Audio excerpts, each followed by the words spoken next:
That is the topic of this video. This channel is quickly becoming the #1 Sanspants Radio fan account. If you don't know what I'm talking about, check out my last video on Dinosaur Park, or fucking look it up. I don't know. I think at this point I deserve, like, a free King subscription or something, please? Okay, I'll get to the fucking point. Welcome to Monoscore.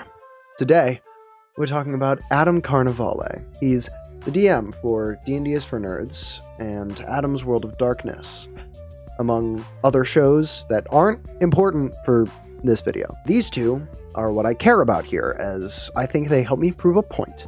And that's all that really matters, isn't it? These two shows are mostly meant to invoke pretty opposite reactions, both in the viewers and players, right?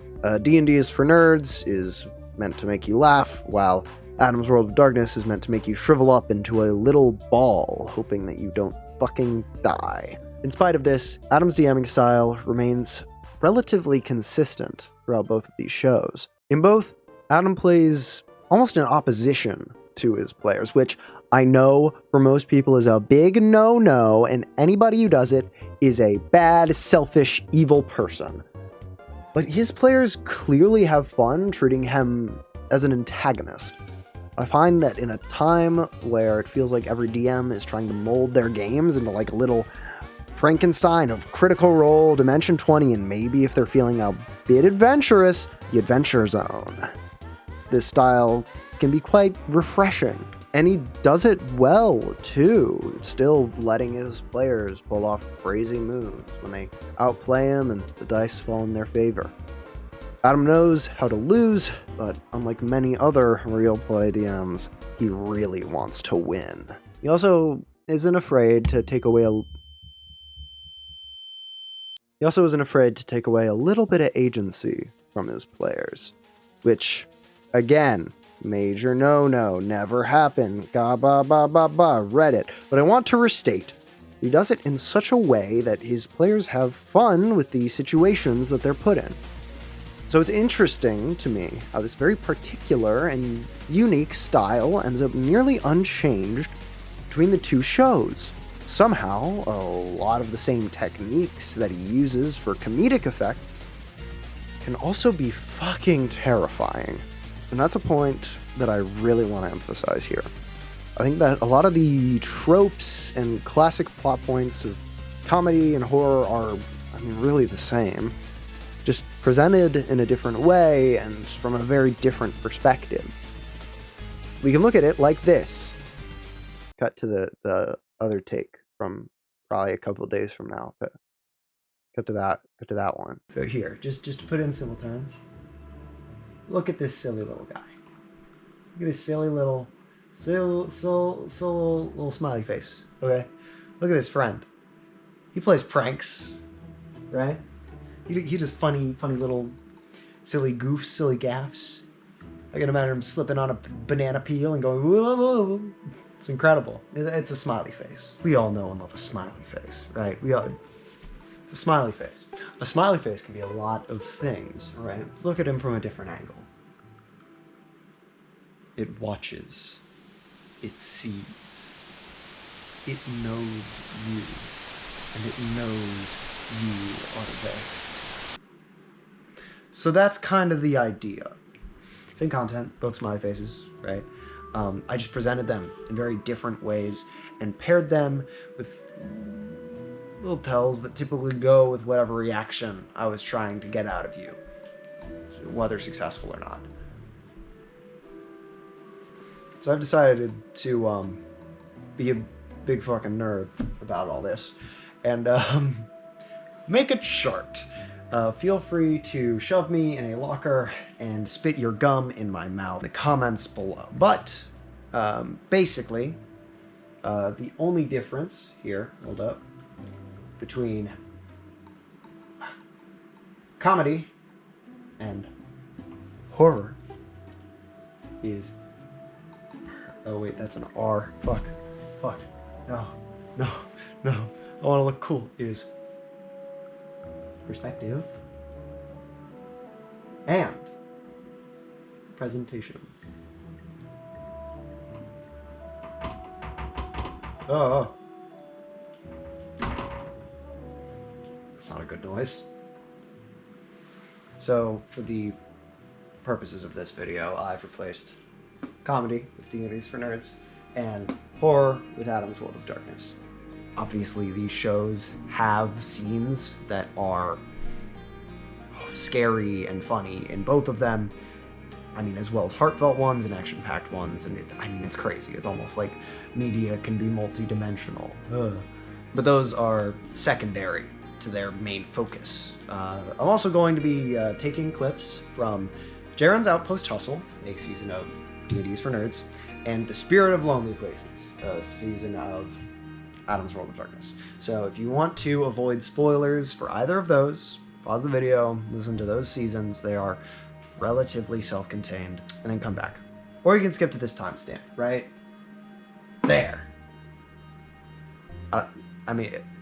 There. Here. That timestamp. We can get the perspective of the audience out of the way real quick, basically, right? We got... Get that out of there. Okay? Obviously, if you go into one of these looking to laugh or looking to get spooked, that's going to affect you, right?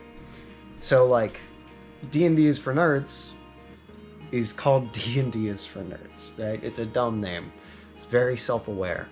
Adam's World of Darkness, well, just listen to the intro. What if I told you everything you know about the world is wrong? What if I told you that all the things you believe to be impossible are in fact very much possible? Reality is not what you think it is. It's so much more complicated, fascinating, and, above all, terrifying. We are at the fringes of the map, and there's more than just dragons. Now, the more important perspective, in this case, is the perspective of the characters. In Adam's World of Darkness, the characters take themselves and their surroundings more seriously, right? We got more serious characters in this one. Serious. They act a lot more carefully than a character like D&D is for Nerds would, right? A character like Greg Piss tends to pull some slapstick bullshit to achieve his goals, right? The Blood Cult hideout has, like, a lot of things that maybe are worth looting, but, like, fuck, that's for another day. Greg Pierce is looking for his soul.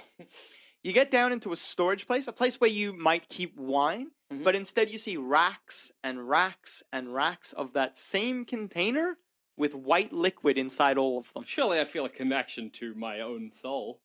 Maybe. Start Perhaps cracking a them. pious man might. Start cracking them open.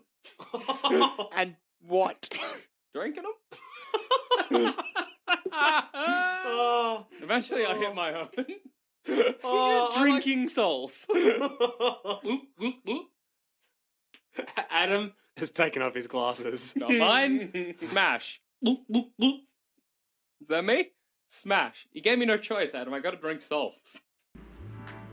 Silly. In contrast, Inspector Birch is calm, collected, and grounded in reality.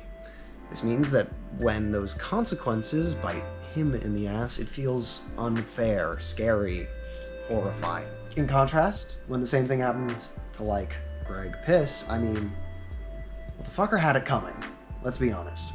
But that alone is not enough.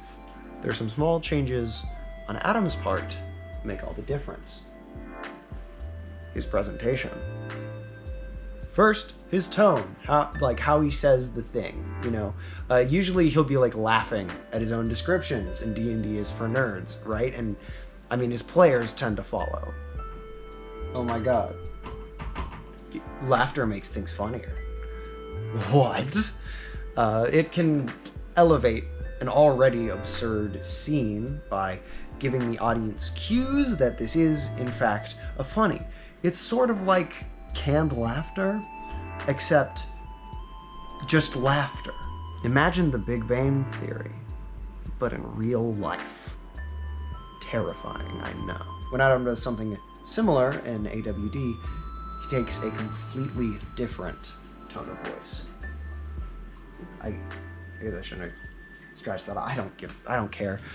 The person stands up and opens their mouth. As they open their mouth, little bits of human flesh tumble out, and so does blood in large, big divots. And as they open their mouth, it comes to a completely open position, and then it keeps going. And it keeps going. And it keeps going. And it keeps going. Until the person's mouth reaches their waist. The person lunges at you. Dark and gritty.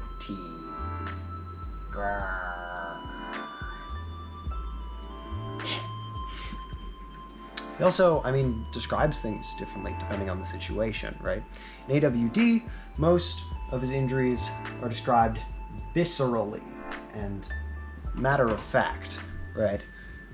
You hear a crack, and you feel the impact actually before you hear the crack, but the pain registers a moment later. You drop the rifle and you look at your arm. Your arm is blown apart. You take 5 points of lethal damage, and you have lost an arm. Okay. In D&D FN, did I just say D&D FN? D&D is for nerds. Injuries that would be just as gruesome are described quickly and almost cartoony. Take an eye. What? Huh? Take one of his eyes. Why? Anything. How about anything? What do you want? What do you want? You want gold? The weedy little elf leans over you and says, "If you don't hold still." Oh, fuck me, Adam. No. Not a fan of that one. If we run into that elf again, I'm going to punch him through the wall. Fuck me. If you don't hold still, I might take more than an eye by accident. Is it possible to black out from fear? Can I try to? Yes. Highs or lows, Jackson? All these put together are enough to turn a funny moment into a scary one without changing the actual content. Nothing is real, and your beliefs are determined by nigh-omniscient machines who are manipulating the thoughts of the masses with the sole purpose of getting you to watch those weird mobile game ads. That's the end of the segment. Oh my god, we're back at my desk. Holy shit. What? Okay. Alright, welcome back to this room, I guess. Hopefully all of that has done a good job of proving the point I'm trying to make, right? That point, of course, being that you should listen to some goddamn real play shows, okay? Do you know how many of these things I've seen? Do you know how few people I have to talk about this shit to? Okay? Let me tell you, the fucking difference between those two numbers is vast. And I don't need to tell you which one is bigger, okay? Listen, I swear they're cool, man, okay? I know, it's a lot of time, I know, okay? But the characters are so good, man, they're so great. And I know, it has a slow start, but if you can just get invested in those characters, man, it takes off. It just fucking, God.